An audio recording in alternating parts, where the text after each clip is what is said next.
Good evening, ladies and gentlemen. This is the Late Night Enforcers. We're episode shit.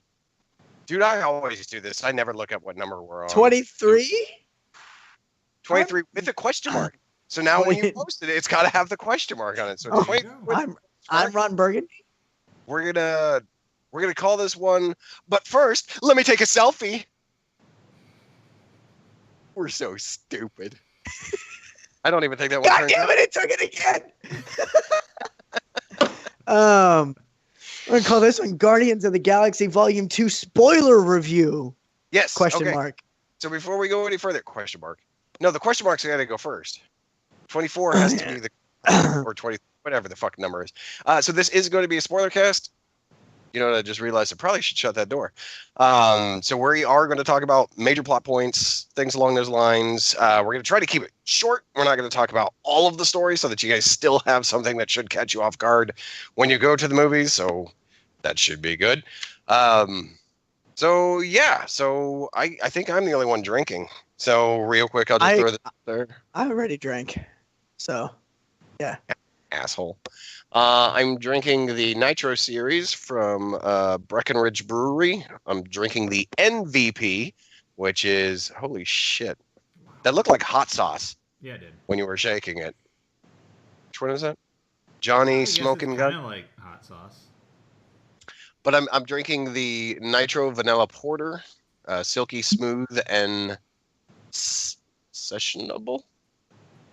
Oh, because it's a 5 per. It's like almost a tall boy can. Look, it's almost as big as my head. Yeah, I mean, what? It's a 16-ouncer. 15.2. Close enough.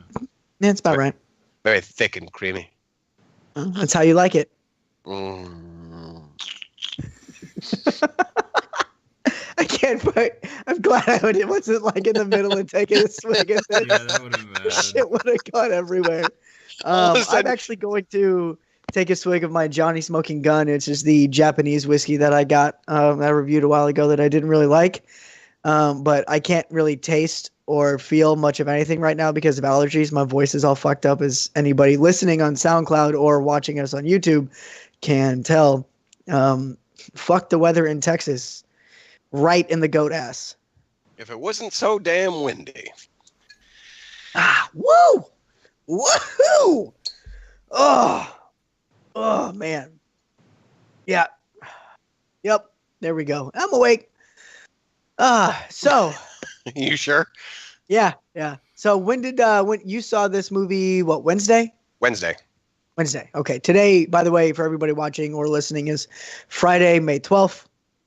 So if you follow the Facebook page or you're subbing to the channel, you probably saw a quick review from me to go up that went up right afterwards. I saw it last week on opening day. Fiend went and watched it. Hater has not yet seen it. So he's just going to mute us so I don't know. I don't think he cares about spoiler cast right now. No? See, I think we're already. I was about to say, I think he already muted it. He's just sitting there smiling and nodding his head. Yeah. Nope. By the time I get to it, I'll forget what has been said here tonight. So it's all. Yeah, because it'll be out on Blu-ray by the time you get around to looking at it. Blu-ray, and I'll be able to enjoy it in my place. Blah, blah. I have a media room with all the cool stuff in it. Hey, when you get a media room, you have to try to use it as much as possible. True. I need to bring the Xbox back over there so that we can play some Doom on that big ass screen. Yep. I still haven't finished Doom. You should do that. I should. It's really good. We're getting off topic. So let's talk about the movie. First thing I didn't like about the movie. That's right. I'm going to come out of the gate with a fucking loaded gun.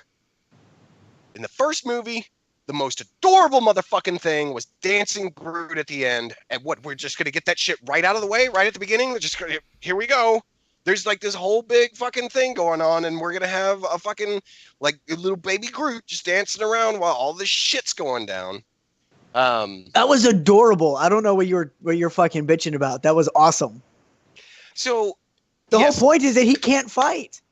That's true. And it was adorable. But it's also like the band that comes to a concert and plays their top #1 hit first. They're just trying to get everybody that's there for that one song out of the audience. I think they were just I think they were picking up right where they left off. They were like, you know what? This happened. It's been a couple of months. This is the timeline that we're going with. It hasn't been, the same timeline that has taken place in the Marvel Cinematic Universe, right? It's been a couple of months. Mm-hmm. He's still Baby Groot, but he's not in the plant anymore. He's grooving. He's got legs. He can't fight or do anything. So he's just going to chase after the little gross things. The little rats, basically. Yeah. Fucking space rats. It was funny, and it was a very clever way to do your opening credits, much like Deadpool's opening credits were very, very clever. Of course, granted, all theirs were like not real names of people, or it was like an eccentric douche or whatever. But it kind of got to me. Yeah. But I did like the opening, how it was going. It was kind of one of those things where you're like, okay, so it does.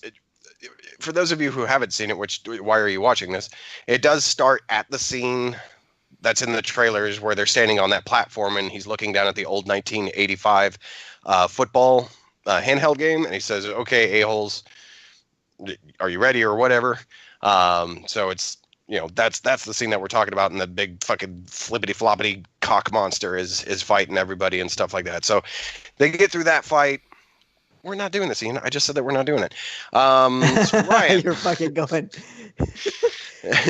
So Ryan, hit me with your.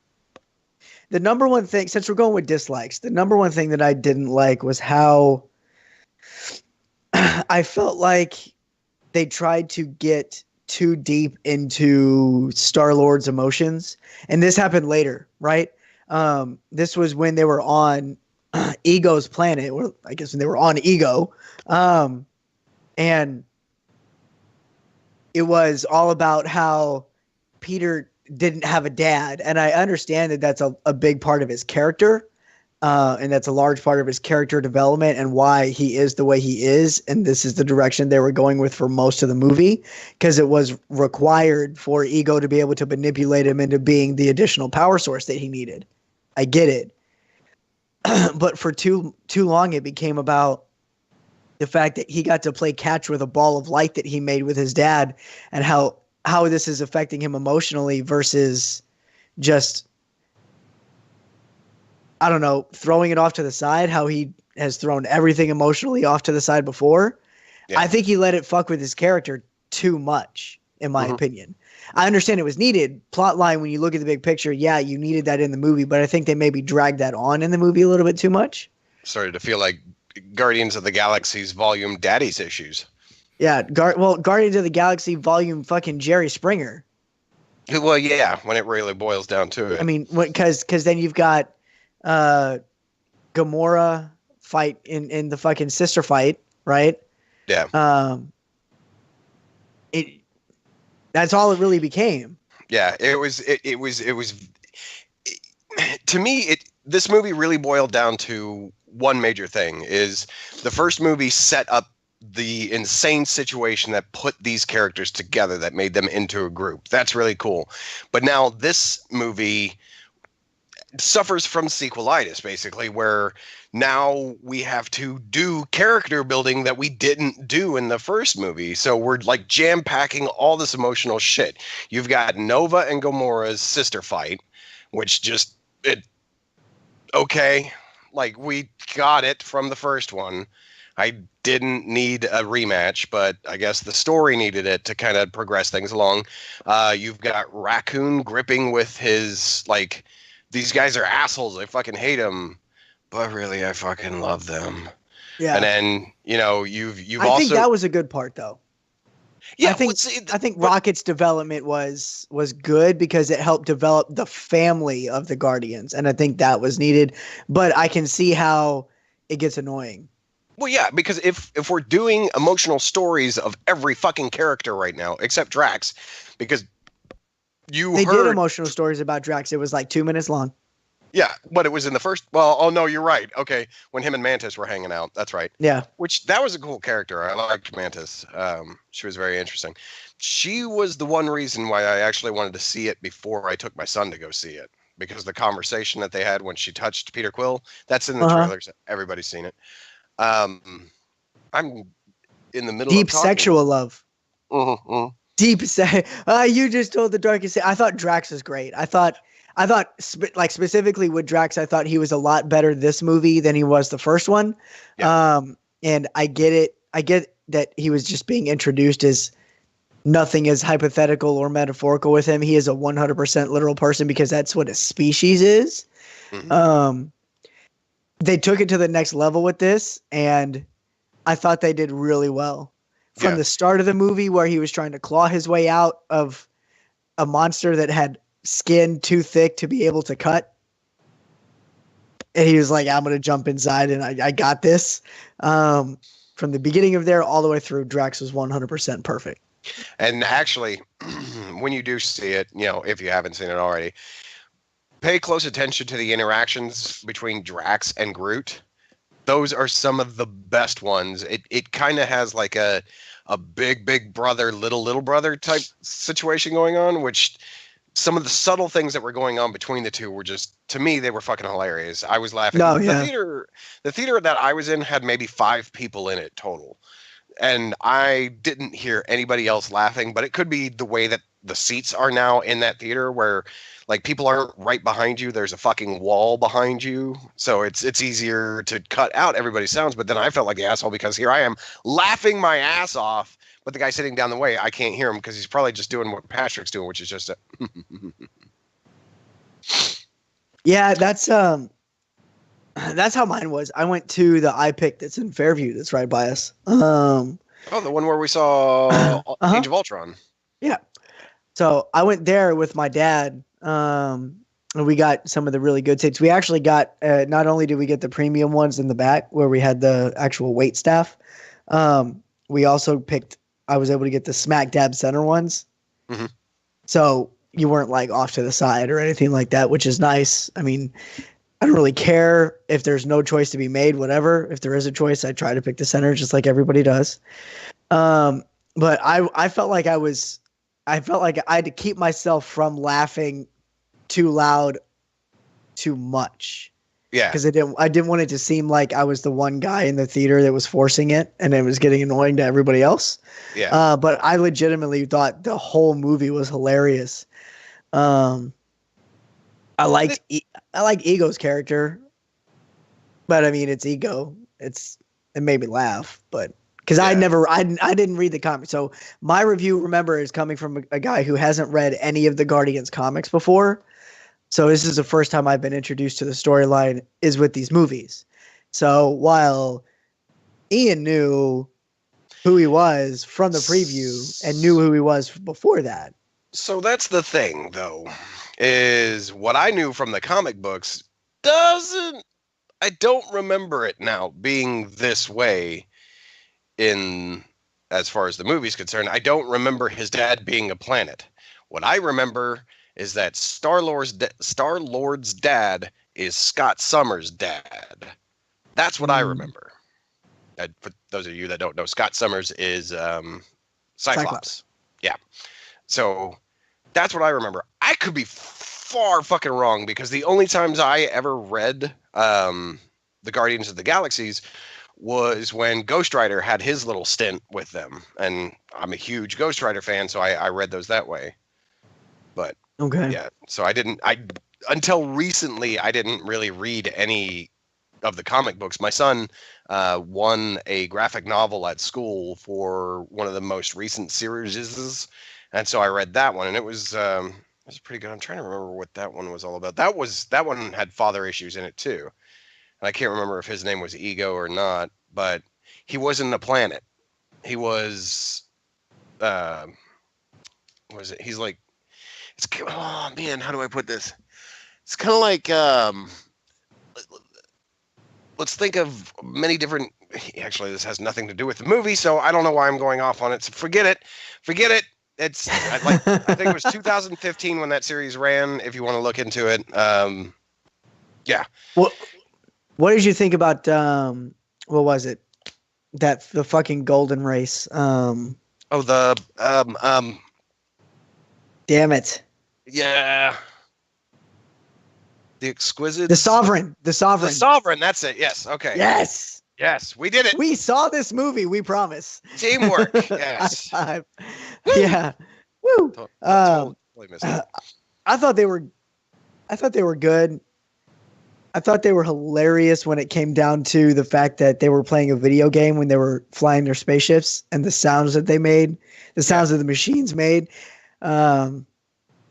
Solid production and writing on that, and I thought it was great. And especially when the dude lost at the end, they're like, you suck. Well, the funny thing is they're all standing around him going, you could do this. You could do this, man. You've got this. And then all of a sudden he dies. All these other motherfuckers have already died.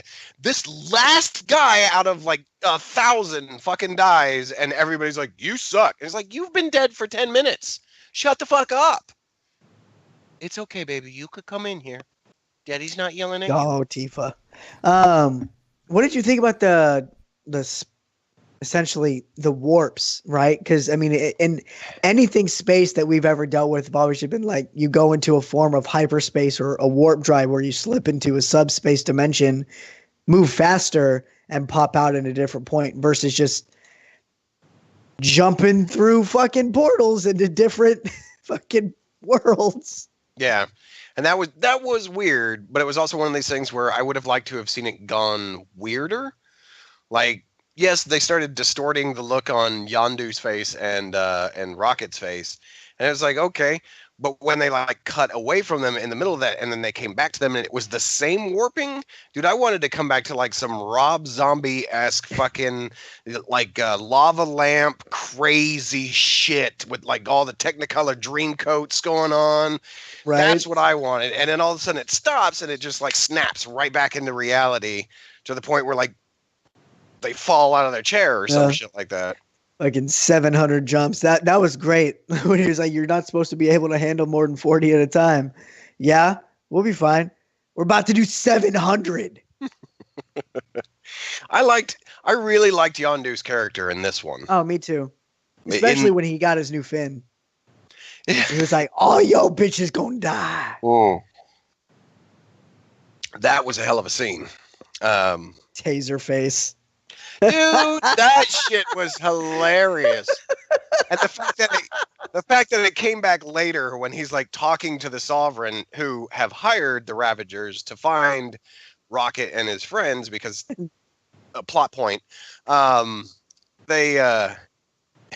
He's dying basically and calls the Sovereign planet. And it's like, hey, tell your queen I was unable to get to them, but there's a tracking device on them and let all their people know. Here are the coordinates.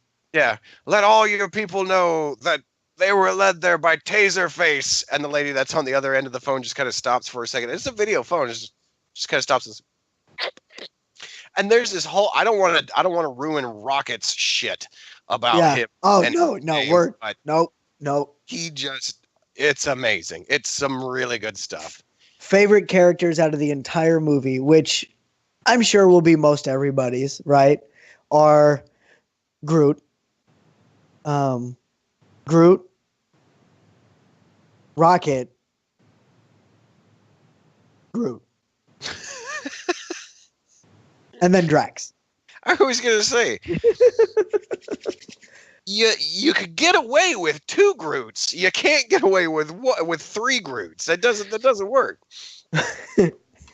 But there was a sad scene in there too with Groot at one point when Yondu, Rocket, and Groot are prisoners.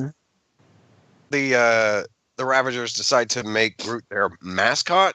And that made me so mad. I was pissed, dude. I was so pissed, and it was just Well, and then like they redeemed the fact that they did that by having him search around for the fin, and then when he saw it and still brought it back wrong, and then brought back the right one. What I was missing though, what I was waiting for, is when he had the bomb, right, and he's running into Ego's brain to get ready to like put it in the right spot in the trailer. And I know that this was just editing for the trailer because it was perfect for the trailer. I was waiting to hear him yell, "I am Groot," when he's running down the tube bomb. The bomb. And he didn't do that in the movie. Yeah. And I was thinking that made me sad. I was like, that would have been perfect. I was like, okay, maybe it was just a supercut and we're going to see him doing that later. Yeah. I don't know, but I thought Well, and then screams and goes hog wild and fucking destroys the dude that he fights oh when yeah. Yondu's killing the rest of the boat. Yeah, that's actually when they're walking along and they look up on the top rafter and they see him and he like jumps from Rocket to Yondu, then up to the top thing, and the guy notices him like do his little hooks up there. And the guy Groot's like this big, like in this movie. Like that fucking big. And oh, excuse me. And just being, seeing this little thing climbing up, this dude freaks out and starts running. But of course, as we've seen in the first movie, Groot could do weird vine shit and just beats the hell out of the guy, which he deserved it. Not going to go into specifics, but he deserved yeah. it. But let's see what else was going on in the movie. I think we've hit the major kind of things. I don't want to go into like Rocket repairing the ship and like that whole scene just because I feel like it was really cool. It's a good action sequence and it's a good character development point, I think, for a lot of people, because there are a lot of characters that interact there. And it splits. The movie itself is splitting back and forth between the Guardians being separated for most of it, which is fine. But I think that's what allows the individual character development. So I understand why they did it. But to see them start the movie and end the movie together, and then the final fight, again, nobody's got fucking tape, okay? The fact that he asked everyone. He was right outside that thing just going, hey, do you know? Okay, because nobody's gonna fucking have it.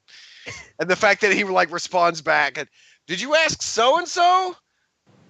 Well, he was standing right there. She was sitting right next to Yondu. It's like, you didn't ask her. I know it. It was great.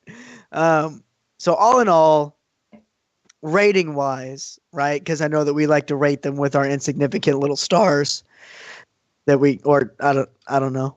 That we don't really keep track of after we say them. Yeah, I mean, because I don't even think we have a legitimate scale that we've stuck to.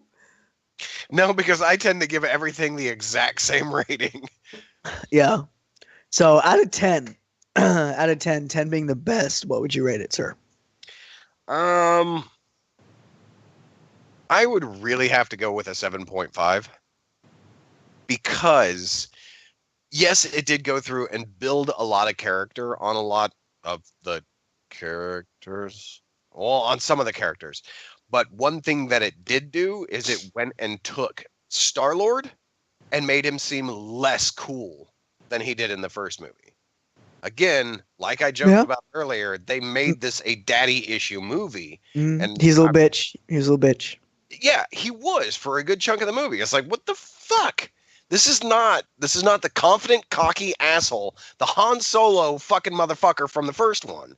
Yeah. This is Luke Skywalker fucking finding out that Darth Vader is his dad kind of situation. It's like, no.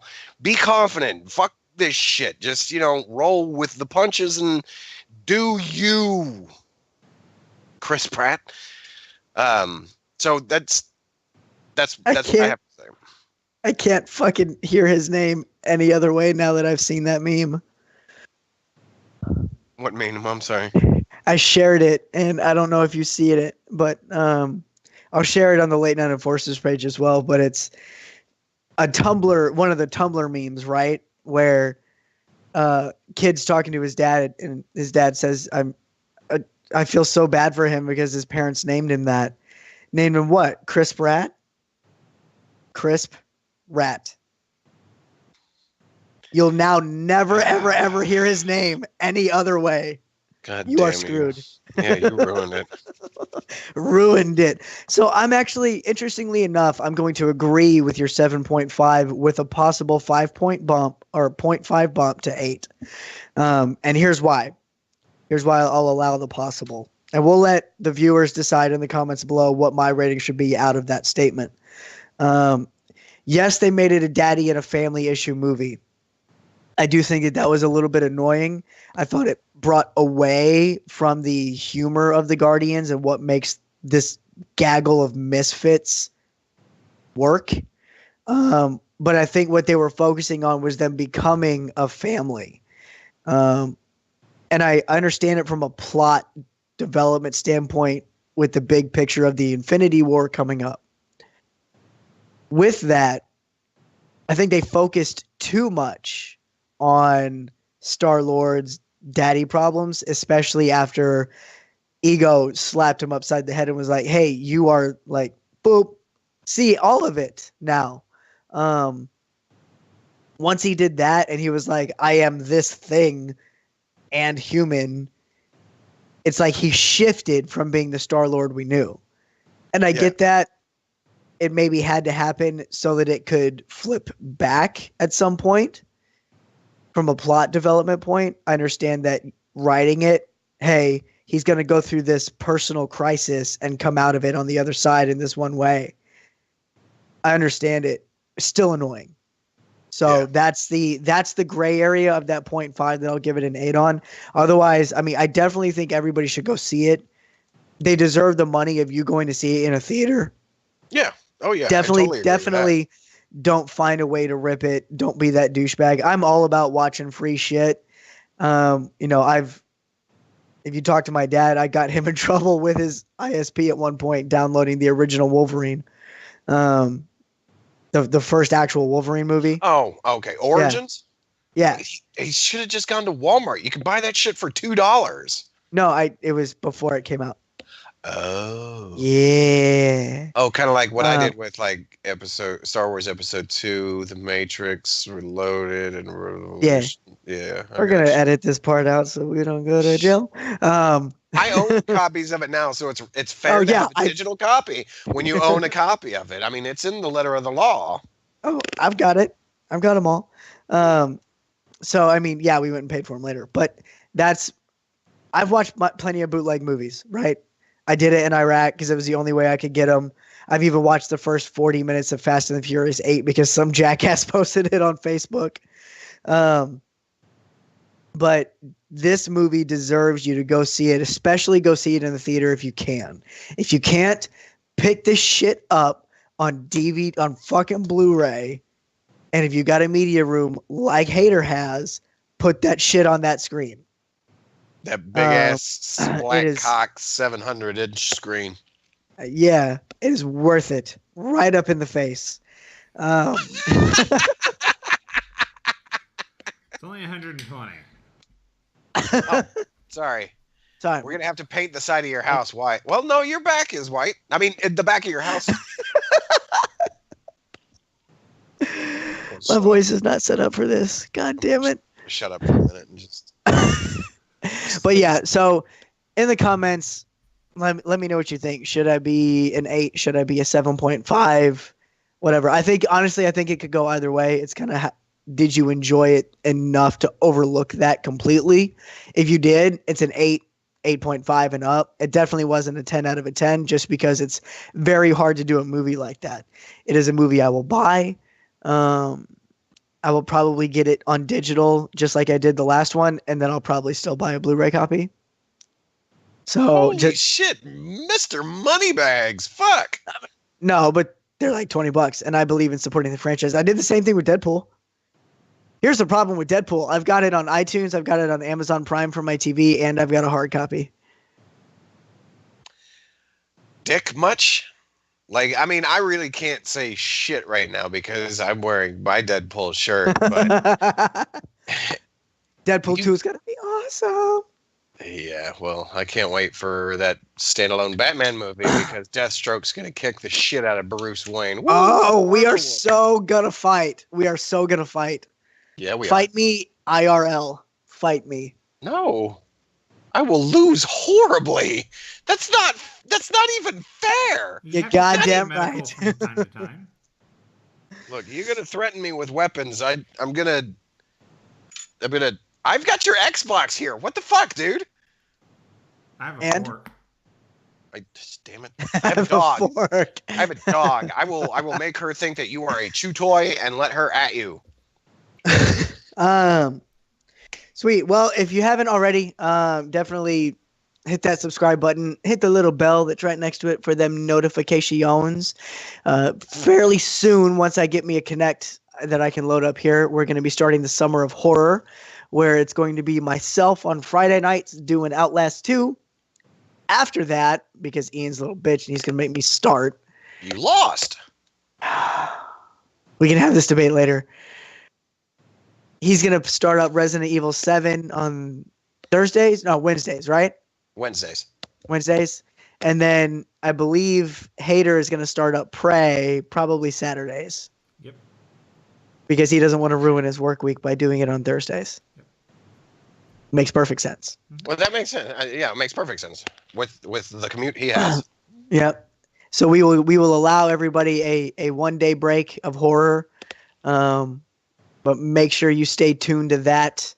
Our Twitch pages are in the description, so you'll see that.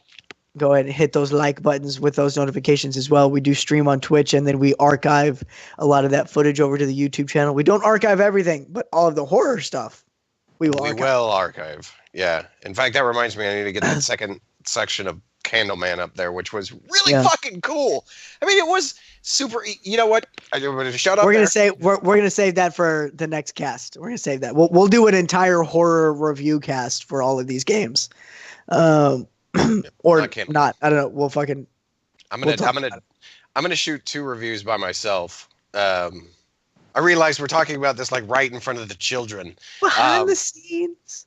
But I'll do a self review for Candleman, and then I finished Uncharted 1 out of the Nathan Drake collection. You are so not happy about that. And I need to talk about it. The joy, the excitement. Oh, man. Okay. I fucking tune in for that one. Make sure you got the little bell checked, because I will be doing it by myself, and I assure you I will be screaming at the fucking computer while I'm doing it, as if I'm having a heated argument with Ryan. Speaking of which, if you have a debate subject that you would like to throw at us, put it down in the comments. Me and Ryan haven't had one of those in a while. And those are fun for everyone. Especially me, because I win. All the time. No. Always. Every time. No, he doesn't. Time. No, he doesn't. Every time. No, he doesn't. No, he doesn't. Every time. No, he doesn't. 100% of the time, 60% of the time, I win. He's a dick. Jesus Christ, my dog just farted like really bad. We'll check y'all later. Thanks for tuning in. Have a good one.